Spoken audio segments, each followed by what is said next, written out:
ইরাকে যন্ত্রণায় ছটফট করতে দেখে তৎক্ষণাৎ অগ্নি বুঝতে পারে যে ইরার লিভার পেইন শুরু হয়েছে। অগ্নি যখন ইরাকে হসপিটালে নিয়ে যাবে বলে কোলে ওঠাতে নেয়, তখন দেখে বিছানায় সাদা চাদরের অনেকটা জায়গা জুড়ে রক্তে লাল হয়ে আছে। বিছানায় এতটা রক্ত দেখে অগ্নি আঁতকে ওঠে। অগ্নির আর বুঝতে বাকি থাকে না যে ইরার বেশ অনেকটা ব্লিডিং হয়েছে। অগ্নি যে কাউকে ডাকবে সে উপায়ও নেই, কারণ আজ সকাল থেকে অগ্নির বড় খালু মৃত্যুশয্যায় রয়েছে বলে আজ বিকেলে শেখ বাড়ির সবাই তাকে দেখতে গিয়েছে। শেখ বাড়িতে বর্তমানে এমন কোনো বয়োজ্যেষ্ঠ মহিলা কাজের লোকও নেই যার কাছ থেকে অগ্নি কোনো সাহায্য নেবে। তাই অগ্নি বেশি কিছু না ভেবে ইরাকে নিয়ে রওনা হয় হসপিটালের উদ্দেশ্যে। এখন ইরার ওজন প্রায় 75 কেজি। ইরা আগের তুলনায় অনেকটা গোলুমোলু হওয়ায় অগ্নির রুম থেকে শেখ বাড়ির পার্কিং এরিয়া পর্যন্ত ইরাকে কোলে করে নিয়ে যেতে অগ্নিকে অনেকটা বেগ পোয়াতে হলো। অল্প কিছু সময়ের মধ্যে অগ্নি নিজেই ড্রাইভ করে ইরাকে হসপিটালে নিয়ে যেতে থাকে। ইরাকে এভাবে কষ্ট পেতে দেখে অগ্নি ইরার হাত ধরে বারে বারে বলতে থাকে, জান, তুমি ভয় পেও না, আমি আছি তোমার সাথে, তোমার কোনো ভয় নেই। দেখবে খুব তাড়াতাড়ি আমি তোমাকে এবং আমার সন্তানদেরকে নিয়ে আবার বাড়ি ফিরে আসব। অগ্নি ইরাকে নিয়ে হসপিটালে যাওয়ার সময় মিমি এবং স্বাধীনকে কল করলো হসপিটালে আসার জন্য। অগ্নি ইরাকে যে হসপিটালে নিয়ে গেছে মিমিও সেই হসপিটালের ডক্টর। সেই সুবাদে মিমির বাসা হসপিটাল থেকে খুব একটা বেশি দূরে না, তাই অগ্নি কল করার সাথে সাথেই মিমি এবং স্বাধীন হসপিটালে এসে উপস্থিত হয়। মিমি অনেকটা সময় নিয়ে ইরার কন্ডিশন দেখলো। কিছুক্ষণ পরে মিমি তাড়াহুড়ো করে ডেলিভারি রুম থেকে বেরিয়ে এসে অগ্নিকে বলল, ভাইয়া, অনেকটা ব্লিডিং হওয়ার কারণে ইরার অবস্থা তেমন একটা ভালো না, আমাদের যত দ্রুত সম্ভব সিজার করতে হবে। অগ্নির পা থরথর করে কাঁপছে। সে কোনো রকমে মিমিকে বলল, যা করতে হয় করো, আমি শুধু ইরা আর আমার বেবিদের সুস্থ অবস্থায় দেখতে চাই। মিমি আমতা আমতা করে জবাব দিল, ইরার অনেকটা ব্লিডিং হয়েছে, জানি না কি হবে, তবে ভাইয়া আমাদের দিক থেকে আমরা সর্বোচ্চ চেষ্টা করব, বাকিটা আল্লাহর হাতে। কথা শেষ হতেই মিমি তাড়াহুড়ো করে ওটির দিকে চলে যায়। ইরাকে অপারেশন থিয়েটারে নেওয়ার সঙ্গে সঙ্গেই অগ্নি শারমিন শেখকে কল করে সমস্ত কিছু বলে দিয়েছিল। তাই 1 ঘন্টার মাথায় শারমিন শেখ সহ শেখ বাড়ির প্রত্যেকটা সদস্য হসপিটালে এসে উপস্থিত হয়। পুরো 2 ঘন্টা পরে অপারেশন থিয়েটার থেকে একজন নার্স বেরিয়ে আসে। ফুটফুটে একটি বাচ্চা। নার্সকে বাচ্চা নিয়ে বেরিয়ে আসতে দেখে অগ্নিসহ শেখ পরিবারের সকলেই তার দিকে এগিয়ে যায়। স্বাভাবিকভাবেই ডেলিভারির পরে পরিবারের লোকজনের কাছে বাচ্চা দেওয়ার সময় হাসি খুশিভাবে নার্সরা মিষ্টি মুখ করার জন্য কিছু অর্থ দাবি করে। তবে তাদের ক্ষেত্রে এমন কিছুই ঘটল না। নার্সটি বিষণ্ণ ভাব নিয়ে শারমিন শেখের কোলে বাচ্চাটিকে তুলে দিয়ে অগ্নিকে উদ্দেশ্য করে বলে, স্যার, আপনার 2টা কন্যা সন্তান হয়েছে, যমজ কন্যা সন্তান হয়েছে। শুনে শেখ বাড়ির সকল সদস্য খুশিতে আত্মহারা হয়ে গেল।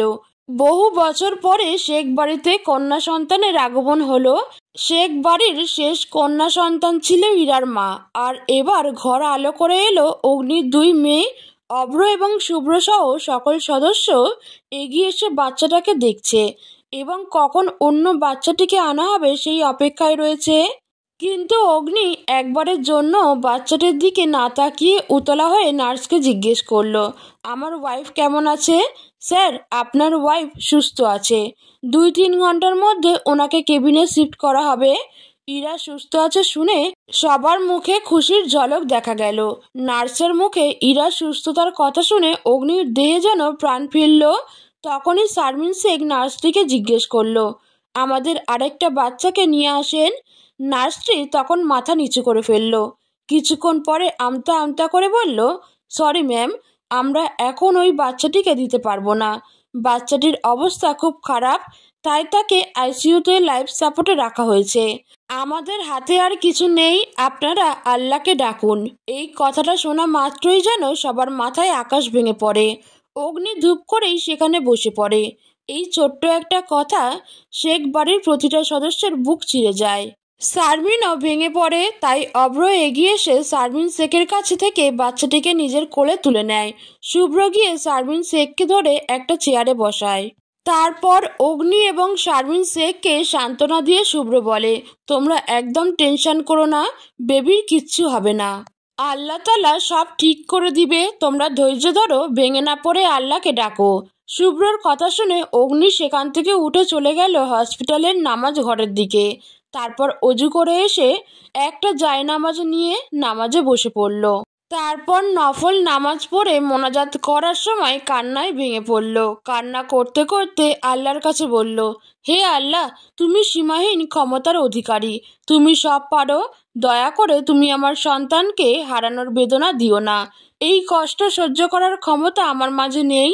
আমি যখন শুনেছি আমার সন্তানের জীবন সংকটে আছে, তখনই আমি পৃথিবীর অন্য কারো কাছে সাহায্য না চেয়ে তোমার সেজদা লুটিয়ে পড়েছি। তুমি আমাকে খালি হাতে ফিরিও না। আল্লাহ, তুমি আমার মেয়েটাকে সুস্থ করে দাও, ওকে তোমার সৃষ্টি এই অসীম সৌন্দর্যময় পৃথিবীটাকে দেখার সুযোগ করে দাও। পৃথিবীর সবচেয়ে বড় কষ্ট হলো পিতার কাঁধে সন্তানের লাশ। হে আল্লাহ, তুমি দয়া করে এই কষ্ট আমায় দিও না। কথাগুলো বলতে বলতে অগ্নি কান্নায় ভেঙে পড়ল। ওদিকে কয়েক ঘন্টা পরে যখন ইরার জ্ঞান ফিরে, তখন ইরা বারে বারে তার বাচ্চাদের দেখতে চাইছিল। শারমিন শেখ একটি বাচ্চাকে নিয়ে আসলে ইরা অন্য বাচ্চার খোঁজ করতে শুরু করে। উপায়ান্তর না পেয়ে শারমিন শেখ এটা ওটা বলে বোঝানোর চেষ্টা করে যে এক বাচ্চা কান্না করলে অন্য বাচ্চার ঘুম ভেঙে যায়, তাই অন্যজনকে নিয়ে অভ্র এবং অগ্নি পাশের কেবিনে রয়েছে। কিন্তু কয়েক ঘন্টা পার হওয়ার পরেও যখন অন্য বাচ্চাটিকে ইরার কাছে আনা হচ্ছিল না, তখন ইরা বুঝে যায় যে তার আরেক বাচ্চার কোনো একটা সমস্যা হয়েছে। তারপর ধীরে ধীরে ইরাও জানতে পারে যে তার অন্য সন্তানটিকে আইসিইউতে লাইফ সাপোর্টে রাখা হয়েছে। কথাটা জানার পরে ইরার ভেতর থেকে বেরিয়ে আসতে চাইছিল এক বুকফাটা আর্তনাদ। তবে সদ্য সিজার হওয়ায় ইরার এমন একটা অবস্থা ছিল যে সে তার সন্তানের শোকে কান্নাও করতে পারছিল না। কষ্টগুলো তার বুকে দলা পাকাতে শুরু করলো। এভাবেই কেটে যায় 3টা দিন। এই 3টা দিনে পরিবারের সকল সদস্য সুস্থ সন্তানটিকে কোলে নিলেও অগ্নি একবারের জন্যেও তার মেয়েকে কোলে নেয়নি। সিজারের 3 দিন পরে ইরাকে হসপিটাল থেকে রিলিজ দেওয়া হয়। তাই সবাই মিলে জোর করে ইরাকে বাড়িতে নিয়ে যায়। ইরা কোনোভাবেই যেতে চাইছিল না। হসপিটাল থেকে এক সন্তানকে হসপিটালে ফেলে রেখে অন্য সন্তানকে নিয়ে যাওয়াটা একটা মায়ের পক্ষে মেনে নেওয়া কোনোভাবেই সম্ভব না। তাই স্বাভাবিকভাবেই ইরাও এটা মানতে পারছিল না। মহান আল্লাহ তাআলার অশেষ রহমতে জন্মের 10 দিন পরে অগ্নির দ্বিতীয় সন্তান সুস্থ হয়ে মায়ের কোলে ফেরে। অগ্নিও সেই দিনই তার 2 মেয়েকে একসঙ্গে কোলে নেয় এবং বলে, আমার সুখ পাখি। অগ্নির এক মেয়ে যেহেতু হসপিটালে মৃত্যুর মুখে ছিল, তাই তার মেয়েদের আকিকা জন্মের 7ম দিনে করা হয়নি। তবে একজন আলেমের সঙ্গে কথা বলে পরবর্তীতে অগ্নির মেয়েদের আকিকা করে নাম রাখা হয়। একজনের নাম সুখ আর অন্যজনের নাম পাখি। অগ্নির মেয়ে দুটো দেখতে একদম মায়ের মতো, চোখ ধাঁধালো সৌন্দর্যের অধিকারী হয়েছে। শেখ বাড়ি সেদিন আনন্দে মেতে ওঠে। তারপর 2 মেয়েকে নিয়ে সুখে শান্তিতে কেটে যেতে থাকে অগ্নি এবং ইরার দিনগুলো। দেখতে দেখতে কেটে যায় আরও 4টা বছর। মায়া খুব ভালোভাবে তার পড়াশোনা শেষ করেছে। আতিয়া বেগম এবং আরাফ খানের বয়স হয়েছে, তাই তুর্য এখন বাংলাদেশ থেকেই তার ব্যবসা সামলায়। খুব বেশি প্রয়োজন হলে তবেই দেশের বাইরে যায়। মায়া এবং তুর্যও এখন সুখের সংসার করছে। তবে তাদের সংসারে রয়েছে অপূর্ণতার ছায়া। সব থেকেও তারা নিঃস্ব। গত 5টা বছর ধরে মায়া একটা সন্তানের জন্ম নামাজে বসে আল্লাহর কাছে আহাজারি করে কাঁদে। তবুও আল্লাহ মায়াকে একটা সন্তানের সুখ দেয়নি। তুর্য নিজেও খুব করে একটা সন্তান চায়, তবে মায়া কষ্ট পাবে ভেবে মুখে কখনো প্রকাশ করেনি। 6 দিন আগে তুর্য লন্ডনে গিয়েছে তার কোম্পানির একটা গুরুত্বপূর্ণ কাজে। এমন সময় তুর্যর বড় ফুপি এসে উপস্থিত হয় শেখ বাড়িতে।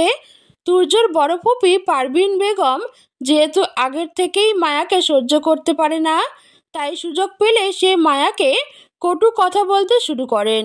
আতিয়া বেগম এবং আরাফ খানের সামনে মায়ের সঙ্গে অনেক ভালো ব্যবহার করলেও তাদের চোখের আড়ালে মায়াকে অপয়া, অলক্ষ্মী এবং বন্দা বলে গালিগালাজ করেন।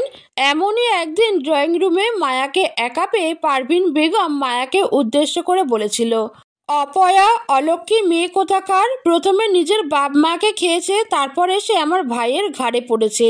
আমার ভাইয়ের ঘাড়ে পড়ে খেয়েও শান্তি হয়নি, তাই আমার হীরার টুকরো ভাতিজাটার জীবন নষ্ট করেছে। বন্দা মেয়ে কোথাকার, বিয়ের এত বছর হয়ে গেল এখন আমার ভাতিজাটাকে একটা সন্তানের মুখ দেখাতে পারল না। তুর্য এবার বাড়ি ফিরলে ওকে আমরা আবারও বিয়ে করাবো, এভাবে ওর জীবনটা নষ্ট হতে দিব না। এবার তুর্য বাড়ি ফিরুক, আমি জুঁইয়ের সঙ্গে তুর্যর বিয়ে দিব। মায়া এসব কথা শুনে নীরবে দাঁড়িয়ে অশ্রু বিসর্জন দিচ্ছিল।